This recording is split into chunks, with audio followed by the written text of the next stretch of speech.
உலகத்தமிழ் மக்கள் அனைவருக்கும் இனிமையான வணக்கம். நான் கார்த்திக் பேசிகிட்டு இருக்கேன். இந்த வீடியோவில் நம்ம எடுத்துருக்கக்கூடிய அதிகாரம் என்னென்னா, ரொம்ப மிக முக்கியமான அதிகாரம் ஈகை. ஸோ ஈகை கொடுத்தல், இரக்கம் கொண்டு மற்றவர்களுக்கு கொடுப்பது தான் ஈகை. ஸோ ஈகையில் திருவள்ளுவர் என்னென்ன குறள்கள் கொடுத்துருக்காரு, அதுக்கான சொற்பொருள் என்ன, பொருள் என்னன்னு வாங்க பார்த்துடலாம். வரியார் கொன்றிவதே ஈகை மற்றெல்லாம் குறிய தீர்ப்பை நீர துடைத்து.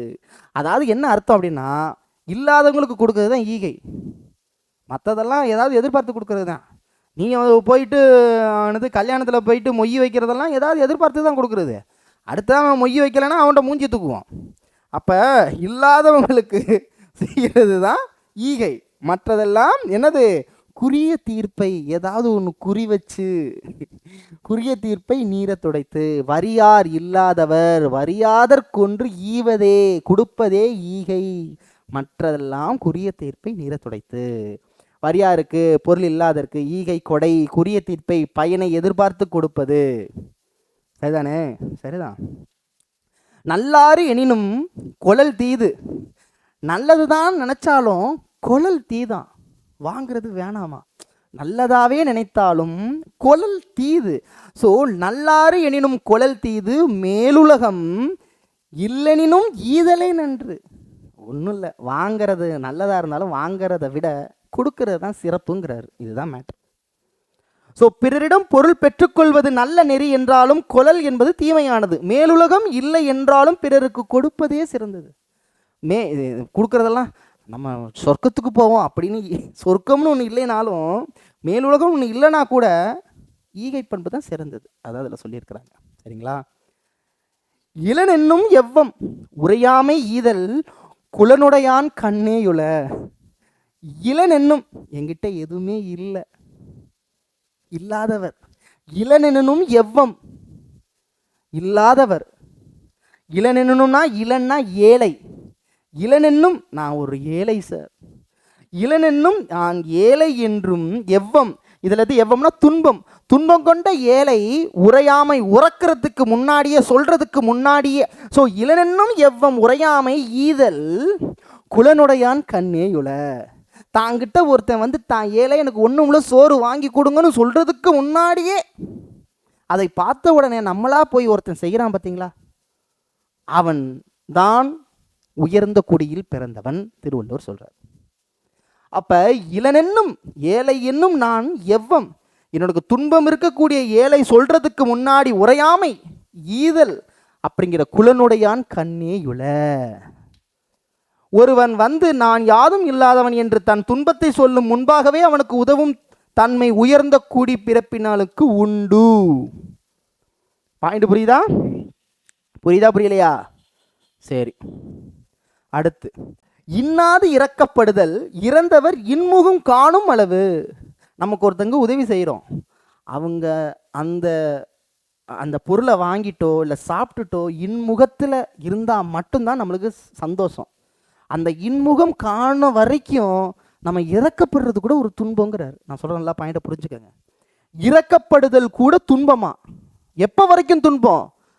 அவர் இன்முகத்துடன் வாங்குற வரைக்கும். இப்போ நீங்கள் ஒரு விஷயம் இல்லை, ஒருத்தருக்கு போய் ஒரு உதவி செய்கிறீங்க, அந்த உதவி அவருக்கு சந்தோஷத்தே இல்லை, முகத்தில் ஒரு மகிழ்ச்சியே இல்லை. நம்மளுக்கு என்ன இருக்கும்? என்னடா இவ்வளோ செஞ்சுமே அவர் ஃபேஸில் ஒரு எக்ஸ்பிரஷன் இல்லையே, அது அவருக்கு உபயோகமாக இருந்துச்சா இல்லையா?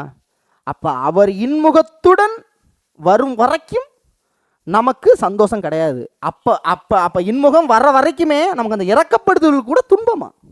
எப்படி சொல்லிடுறாரு பாருங்க. இப்போ படிங்க. இன்னாது இறக்கப்படுதல் இறந்தவர் இன்முகம் காணும் அளவு. இன்னாது இல்லை என்று சொல்வது, இறந்தவர் வேண்டி வந்தவர் முகம் மலர்ந்து ஈதல் பண்புடையவருக்கு தமக்கு நாடி வரும் இளவலின் புன்னகை பூத்த முகத்தை காண்டு இன்புறும் வரையில் அவருக்கு இறக்கப்படுவதும் ஒரு துன்பமாகவே தோன்றும். பாயிண்ட் புரியுதா? எப்படி சொல்லியிருக்காரு பாருங்க. ஆற்றுவார் ஆற்றல், ஆற்றுவார் செய்ய துணிந்த செயலை. ஆற்றுவார் ஆற்றல் பசி ஆற்றல், அப்பசியை மாற்றுவார் ஆற்றலின் பின். பசியை பொறுத்து நோன்பு இருப்பதை விட பசி இல்லாதவனுக்கு சோறு போடுறது அதை விட சிறந்ததுங்கிறார். நீ பசி இல்லாமல் நோன்பு இருக்கிறத விட பசி இல்லாதவனுக்கு சோறு போடுறது மிகச்சிறந்தது. அதான் ஆற்றுவார் ஆற்றல் பசி ஆற்றல், அப்பசியை மாற்றுவார் ஆற்றலின் பின். நோன்பு இருக்கிறத விட ஒருத்தனுக்கு சோறு போடுறது அப்பேற்பட்ட சிறப்பு. அற்றார் அழிபசி தீர்த்தல். அற்றார்னா, அற்றார் அப்படிங்கிறதுக்கு வறியவர். வறியர்னா ஒன்றும் இல்லாதவர். அவர் இருக்கக்கூடிய அழிப்பசி, கடும் பசி, ஒன்றும் இல்லாதவருடைய கடும் பசி. அற்றார் அழிப்பசி தீர்த்தல். சுத்தமா ஒண்ணுமே இல்லாதவர்களுக்கு கடும் பசி. 2 நாள் ஆச்சு சார், 3 நாள் ஆச்சு சார், பசிச்சு சாப்பிட்டு 3 நாள் ஆச்சு, அவனுக்கு நீ கொடுக்கக்கூடிய அந்த உணவானது அத்தொருவன் அற்றால் அரிபசி தீர்த்தல் அத்தொருவன் பெற்றான் பொருள் வைப்புலி. பெற்றான் பொருள் வைப்புலி. அப்பேற்பட்ட எதுவுமே இல்லாத ஏழையரின் கொடிய பசி நோயை போக்க வேண்டும். அதுதான் பொருள் பெற்றவன் தன் பொருளை சேமித்து வைக்குமே இடமாகும். தானம் செய்யடா, உனக்கு பொருள் தானா வரும். அதான் பாயிண்ட். புரியுதா? ஓகேவா? அடுத்து இது சரியான சூப்பர் திருக்குறள் இது. பாத்துண்டு மறியவனை. பாத்துண்டு அப்படின்னா என்ன அர்த்தம்னா பகிர்ந்து உண்பவர். பசி என்னும் தீய நோய், பசி என்னும் தீப்பினி தீண்டல் அரிது. யார் ஷேர் பண்ணி சாப்பிட்றானோ அவனுக்கு பசிங்கிற ஒரு விஷயம் வராது அப்படிங்கிறார் திருவள்ளுவர். இங்கே பாத்துன் அப்படின்னா பகிர்ந்து உண்ணுதல். பாத்துன்னா பகிர்ந்து உண்பவர். தீப்பினி தீய நோய், தீண்டல் அரிது, அணுகுவது இல்லை. அப்ப பாத்துன் மறியவனை பசி என்னும் தீப்பினி தீண்டல் அரிது, அவனுக்கு வராது. சரிதானே? அடுத்து ஈத்துவக்கும் இன்பம் அறியார். ஈத்துவக்கும் இன்பம். ஈத்துவக்கும் இன்பம்னா கொடுத்த உதவும் இன்பம். ஈத்துவக்கும்னா ஈகை மூலமாக கொடுக்கக்கூடிய இன்பம். ஒருத்தனுக்கு கொடுக்கறதுனால வரக்கூடிய அந்த இன்பம் இருக்கு இல்லையா, அதை அறியார். ஒருத்தங்க அறிய மாட்டாங்க, யாரு கொடுக்குறவங்க அறிய மாட்டாங்க, அவ்வளவுதான். ஸோ ஈத்துவக்கும் இன்பம், ஒருத்தனுக்கு ஈகை பண்பனால் கொடுக்கக்கூடிய இன்பம் அறியார், அறியாதவர். கொல் தாமுடைய வைத்திலங்கும் வன்கணவர். இந்த இடத்துல அவன் என்ன சொல்ல வர்றாருன்னா, தாமுடைய பொருள் இருக்கு இல்லையா, அதை விட கொடுமையானதுங்கிறாரு. அதாவது தாம் சேர்த்துள்ள செல்வத்தை காப்பாற்றி வைத்து பின் இழந்துவிடும் கல் நெஞ்சவர்களுக்கு பிறகு கொடுத்து மகிழும் இன்பத்தை அறிய மாட்டார்களோ. தான் மட்டும் வச்சுக்கிட்டு இருக்கு, தான் எதுக்கு யாருக்குமே செய்ய மாட்டேன், இல்லாதவங்களுக்கு எதுவும் செய்ய மாட்டேன்னு இருக்கக்கூடிய இருக்கான் பார்த்தீங்களா, அப்பேற்பட்டவன் மற்றவங்களுக்கு கொடுக்கணுங்கிற இன்பத்தை அறிய மாட்டான். அதான் ஈத்துண்டு இன்பம் அறியார் கொள் தாமுடைய வைத்திலங்கும் வன்கணவர். வன்கணவர்ங்கிறது கொடிய குடகுன்றவன், அவனுக்கு அந்த ஃபீலிங்ஸே புரியாது அப்படிங்கிறாரு. புரியுதா? இரத்தலின் இன்னாது மன்ற நிரம்பிய தாமே தமியிர் உணல். தாமே தமியிர் உணல். இதுக்கு என்ன அர்த்தம்னா, இங்க பாருங்க, மன்ற நிரம்பியனா அதிகமாக சேர்த்து வைக்கிறது. தாம் முயன்று தேடி நிரம்பி வைத்துள்ள அதிகபட்சமாக தானாக தனியாக உண்டு மகிழ்வது என்பது, தானே தின்னுக்கிட்டு தான் மட்டும்தான் சாப்பிடணும் அப்படின்னு சொல்லிட்டு மிக அதிகமாக தான் முயன்று தேடி நிரம்பி வைத்துள்ள செல்வத்தையும் தானாகவே தனியாக உண்டு மகிழ்வது என்பது வறுமையால் பிறரிடம் சென்று இரத்தலை விட துன்பம் தருவதாகும். புரியுதா?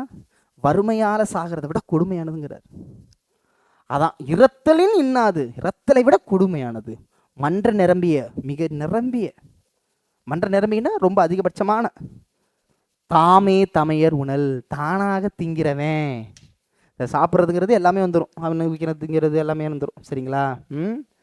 சாதலின் இன்னாததில்லை. சாதலில் இன்னாததில்லை. சாதலை விட ஒரு கொடியது இல்லை. இனிதாவும், அது கூட இனிமையாகும். சாதலில் இல்லாததில்லை. சாவை விட ஒரு கொடுமை இருக்கா? ஸோ சாதலின் இன்னாததில்லை இனிது, இனிதாவும், அதுவும் இனிதாவும். எப்ப? ஈதல் இயையா கடை. ஈதல் செய்தால் கடைசியில கர்ணன் படத்தை ஞாபகம் வச்சுக்கோங்க. சாவை விட துன்பமானது வேறொன்றும் இல்லை. ஆனால் வலியவருக்கு ஒரு பொருள் கொடுக்க அச்சாதலும் இனிமையானது. எய்வா கடைனா முடியாத நிலை வந்தபோது, முடியாத நிலை வந்தபோது முடிஞ்சு போச்சு. ஸோ ஈகை அதிகாரத்தில் இருக்கக்கூடிய 10 திருக்குறளை அழகாக பார்த்துட்டோம். அடுத்த வீடியோவில் அரண் வலியுறுத்தல் பார்க்க போகிறோம். அதை அடுத்த வீடியோவில் சந்திக்கலாம். மீண்டும் சந்திக்கிறவங்களுக்கு விடைபெறுவது உங்கள் அன்பு சகன் கார்த்திக். நன்றி, வணக்கம்.